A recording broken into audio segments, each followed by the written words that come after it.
दोस्तों हाजिर हूँ हर सुबह और हर शाम की तरह लेकर देश और दुनिया की तमाम बड़ी खबरें। नमस्कार दोस्तों, आप सभी का स्वागत है हमारे चैनल पर। तो हमारे इस चैनल को सब्सक्राइब जरूर कर लीजिए ताकि आप कोई भी खबर कभी भी मिस ना कर पाएं। आज के इस वीडियो में जानेंगे कोरोना वायरस का देश में कहर, कितने लोग हुए पीड़ित और कितनों की अब तक मौत। मोदी सरकार ने बदला 35 साल पुराना कानून, 20 जुलाई से मिलेंगे ये अधिकार।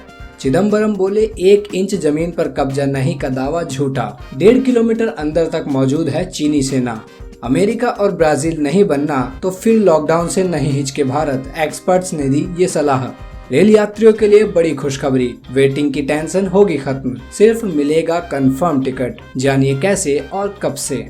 डीजल के दाम में 13 से 17 पैसे तक का हुआ इजाफा, जाने कितनी है कीमत। इसी के साथ एक बार फिर एक्टिव होगा मॉनसून, कई राज्यों में बारिश की संभावना, आईएमडी का अलर्ट। कोरोना वायरस के लिए भारतीय वैक्सीन की देश भर में 375 लोगों पर क्लिनिकल टेस्टिंग शुरू। तो चलिए जानते हैं अब खबरें विस्तार से, लेकिन उससे पहले अगर वीडियो पसंद आ रही हो तो एक लाइक जरूर कर दें।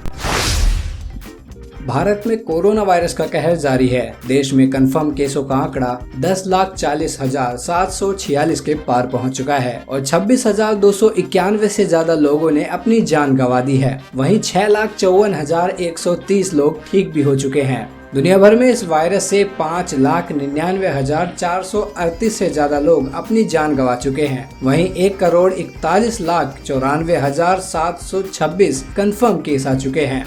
हो सकता है जब आप ये वीडियो देख रहे हो तो ये आंकड़ा और बढ़ गया हो। कोरोना वक्त के साथ साथ और भी तेजी से फैलता जा रहा है। रॉयटर्स टेली के मुताबिक शुक्रवार को विश्व में कोरोना मामलों की कुल संख्या 14 करोड़ को पार कर गई है। इतना ही नहीं, महज 100 घंटों में कोरोना के रिकॉर्ड 1 मिलियन यानी कि 10 लाख केस आए हैं।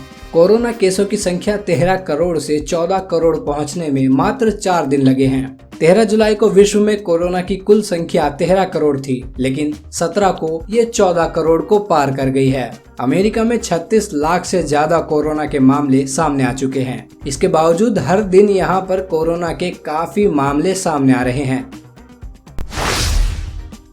20 जुलाई को केंद्र सरकार एक नया कानून लागू करने जा रही है। इस नए कानून के लागू होने का सबसे बड़ा फायदा ग्राहकों को होगा। अगर सरकार के दावों को माने तो अगले 50 साल तक ग्राहकों के लिए किसी नए कानून की जरूरत नहीं पड़ेगी। 20 जुलाई से देश भर में नया उपभोक्ता संरक्षण कानून 2019 लागू हो जाएगा। ये करीब 35 साल पुराने उपभोक्ता संरक्षण कानून 1986 की जगह लेगा। इसके लागू हो जाने के बाद ग्राहकों के लिए अगले 50 सालों तक कोई और कानून बनाने की जरूरत नहीं पड़ेगी।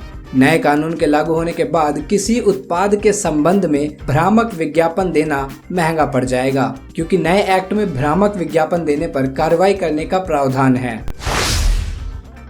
कांग्रेस नेता पी चिदम्बरम ने कहा है कि रक्षा मंत्री राजनाथ सिंह का दावा है कि भारत की 1 इंच जमीन पर भी किसी का कब्जा नहीं है, ये महज एक बयानबाजी है। चिदम्बरम ने कहा कि भारतीय सुरक्षा एजेंसियों ने भी आकलन किया है कि चीन की सेना अभी भी वास्तविक नियंत्रण रेखा के पार भारत की ओर 1.5 किलोमीटर अंदर घुसी हुई है। पूर्व गृह मंत्री ने मोदी सरकार पर आरोप लगाते हुए कहा कि भारत सरकार ये दावा करती रही कि हमारी जमीन पर किसी ने अतिक्रमण नहीं किया है, लेकिन ये बयानबाजी महज कोरी गप साबित हुई। चिदम्बरम ने ट्वीट किया, भारतीय सुरक्षा एजेंसियों ने आकलन किया है कि चीनी सेना अभी भी LAC के पार भारतीय सीमा में 1.5 किलोमीटर अंदर तक घुसी हुई है। मई में चीनी सेना LAC को पार कर हमारी सीमा के 5 किलोमीटर अंदर आ गई थी। भारत बायोटेक द्वारा विकसित किए जा रहे कोरोना वायरस के बचाव के लिए टीके कोवैक्सीन की देश भर में 375 लोगों पर टेस्टिंग शुरू की गई है। कंपनी के सूत्रों ने शुक्रवार को ये जानकारी दी। सूत्रों ने कहा, भारत के पहले स्वदेश निर्मित कोविड-19 रोकथाम के टीके कोवैक्सीन के पहले चरण का क्लिनिकल ट्रायल पूरे देश में 15 जुलाई 2020 को शुरू हुआ था। ये भारत में 375 लोगों पर हो रहा बिना क्रम वाला, पूरी तरह गोपनीय और प्रायोगिक औषधि नियंत्रित क्लिनिकल टेस्टिंग है। जहां तक क्लिनिकल टेस्टिंग की बात है तो डबल ब्लाइंड से मतलब है कि ना तो मरीज को और ना ही अनुसंधानकर्ता को पता होगा कि किसे प्रायोगिक दवा दी जा रही है और किसका सामान्य इलाज किया जा रहा है।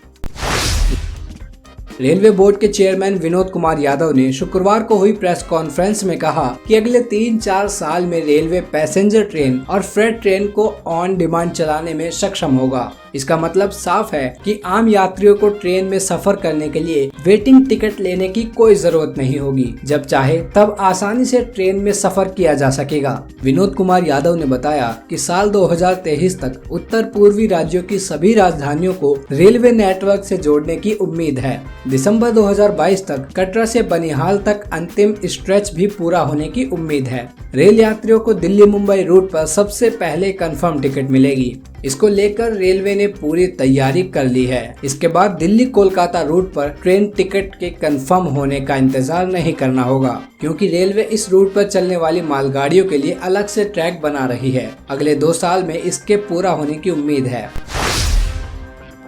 भारत में कोरोना के मरीज 10 लाख के पार होने के साथ आशंका जताई जाने लगी है कि अगर संक्रमण बढ़ने की रफ्तार यही रही तो ब्राजील और अमेरिका जैसे हालात भी हो सकते हैं। देश और अंतर्राष्ट्रीय विशेषज्ञों ने कहा है कि सरकार को संक्रमण की रफ्तार रोकने के लिए दोबारा देशव्यापी लॉकडाउन से नहीं बचना चाहिए। एम्स के विषाणु विज्ञानी प्रोफेसर डॉक्टर आनंद कृष्णन ने कहा कि भारत में 3 महीने का लॉकडाउन उस वक्त लागू किया गया था जब महज 1000 केस थे, लेकिन कम टेस्टिंग के कारण संक्रमण के दायरे और स्रोत का सही पता नहीं लगा। लिहाजा यही समय है कि लॉकडाउन के कड़े स्वास्थ्य उपाय अपनाए जाएं।